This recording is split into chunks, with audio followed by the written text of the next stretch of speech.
So, as promised, here is our week in review, world humanity style. We're knee deep in the Roman Republic and Empire. We kind of did that transition a little bit in your reading, didn't we? But this week was really about focusing on Roman achievements. And the thing about Roman achievements is they're really big. And the Colosseums are big. The aqueducts are big. The roads are long. They did big very, very well.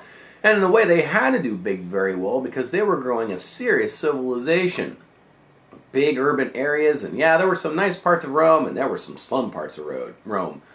But you had to get water to everybody. You had to get water to the baths. You had to get water in the homes, and so you had to build really big aqueducts to move water from one part to another. So wow, it's very impressive on one level to say, wow, look at all this architectural achievement. Look at this engineering achievement. But on the other level, it's like, wow, look at really how hard the Romans worked at providing a civilization for their entire population. At the end of the day, the Colosseums just wasn't filled with patricians, and the aqueducts weren't just going to the nicer parts of town. It was about providing a civilization for an entire continent, practically. And in one way, that's really, really impressive. So over the course of the week, what do we look at? Well, we look at Roman life. And what would life be like for you if we were going to transport you back to 100 BC and dropped you in the middle of the Italian peninsula? Well, it would be dotted with all sorts of interesting things, like a house with running water and public bathing.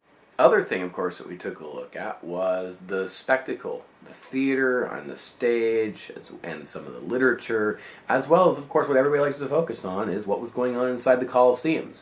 From gladiatorial games to wild beast hunts to naval battles, the Romans made certain that their population was sufficiently entertained.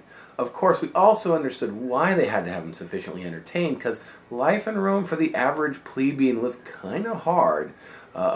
Tremendous wealth gap. A lot of Roman people not Roman people, just a lot of people in Rome were slaves. There was an awful lot of opportunity for things to happen to tear apart the fabric of society, whether it's the rebellion led by Spartacus or the dissolution of small farms being gobbled up by latifundias. All sorts of things going around that could have led people to say, hey, you know what?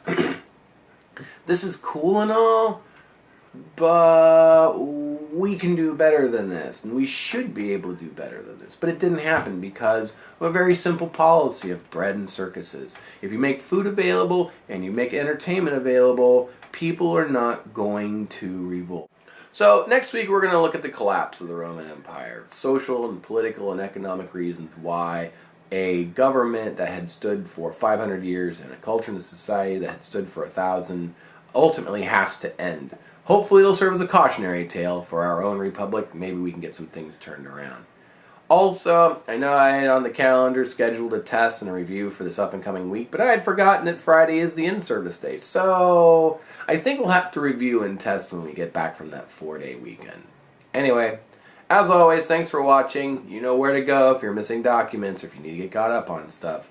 Insert catchy log-off phrase here, and we'll see you next time.